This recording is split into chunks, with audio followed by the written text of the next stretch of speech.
Joe, at number 2, both of us have Dylan Stewart, the South Carolina edge rusher, who burst onto the scene last season for South Carolina. You know what's so funny about Dylan Stewart is that he only had 6.5 sacks last year, and I think Kyle Kennard took like 7 of them from him. Right. I don't think a lot of people the stats don't reflect how good Dylan Stewart was last year. At all. He's one of those guys that when you put on the film, it's like, holy shit. It is some of the craziest film that you will ever watch for a true freshman defensive end. The things that he's capable of doing in the intensity that he plays with is unheard of. It is like watching a lion hunt down a gazelle, watching this dude the way that he plays. There was one play I was watching, I put on the Kentucky tape, and it was pretty early in, and Brock Vandegrift's poor slow ass was trying to get away from him. And I watched Dylan Stewart clear a tight end, clear an offensive tackle, plant, and accelerate. And before Brock Vandegrift could even, he was trying to just run to the sideline, completely dropped his ass. The way that this kid plays is so mesmerizing. Yeah. And he is only going to go on to get better. He has to be number 2 on these lists ahead of Collin Simmons, because I don't think that his impact was truly depicted by the stats that he had. Could he have gotten a 9 sacks if he made a playoff with the run that Texas did? And by the way, Texas had 4 extra games. He could have easily gotten to it. By the way, he had arguably the best edge from a pass rush standpoint in Kyle Kennard on the opposite side. Joe, I had a statement, or I had a question to Emory Jones, who's in the draft, and Will Campbell, that's in the draft this year. You know what I asked him? After the South Carolina LSU game, I was like, hey, man, those edge that cause this is really, go back to us recapping that game, right? When we recapped LSU and South Carolina, the notion coming out from 2 guys that will be, I say, moderately highly drafted with Emory Jones and Will Campbell. They said that might have been the best duo edge rush that they had ever seen. By the way, they faced a defensive line with Braden Fisk, Jared Verse, the NFL MVP, Rookie of the Year. By the way, Patrick Payton, who's on my list, also was on that team. He was like, bro, no. Kyle Kennard and Dylan Stewart were the best. You had one that would beat you with power and the other beat you with speed, and they would mix match. It was a hell of a deal. This kid is special. He is special. Can I ask you a question? Okay. I don't worry about Collin Simmons, who we just got done talking about in the running game. Why am I worried about Dylan Stewart?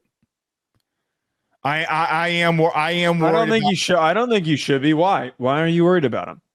Because I feel like when they ran to his right shoulder, so the inside part of his leg, when he had to go into the guard on his zone blocking scheme situation, he got washed away.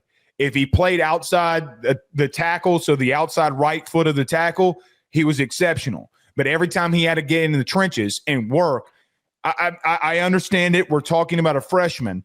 But, Joe, he only had 23 tackles. 23. That means outside of – Wait, he still had 10.5 tackles for loss, though, so he's still generating – 6.5 of those come from sacks. Okay. I'm not worried about that. That means 1 tackle behind the line of scrimmage every 4th game. Okay. I'm not worried about it because I see a kid who's giving 100%, 110% effort. He's got a high motor now. I'm with you. He's got a high motor. One of the thoughts that came to mind when I was watching him, this isn't a direct comparison, but it made me think of the circumstance. James Pierce Jr. But I don't think that he's going to be James Pierce Jr. James Pierce Jr. 2 years ago, a lot of people were saying and noticing, like, man, this kid's gifted. And his sophomore year was amazing. He had a lot of really good tape. He had a lot of really good, just raw athleticism that was on the field. Yes. And everybody's thought and expectation, we said on this show, I said it on the draft content that I host and produce. I said, this kid, if he takes a step forward, has every tool in the toolbox to be one of the best pass rushers in the NFL. But he has to be better and tougher against the run. He has to add more weight. He needs to be more physical. All of those things. He can't just run past dudes. I don't see that issue with Dylan Stewart. But I bring up that comparison because it's a lot of that same tape where you see the athlete winning. But the athlete needs to learn how to like really play the position. And I think that Dylan Stewart's going to. I think that you have a much more consistent high effort than you did with James Pierce Jr. And right now, we're finding out during the pre-draft process from people I've heard from in the league have referenced the fact that James Pierce Jr., like you see it on film, has attention to detail concerns, focus concerns, effort concerns, the effort that he was putting in off the field. There's a lot of concerns there. I don't think the same thing applies for Dylan Stewart. I just don't. Kid got paid $1.5 million to stay, and they announced it. So either one or two things are going to happen. Either he does take a step back, or he's like, I want more of this money. That's what kids don't understand. Look, never mind.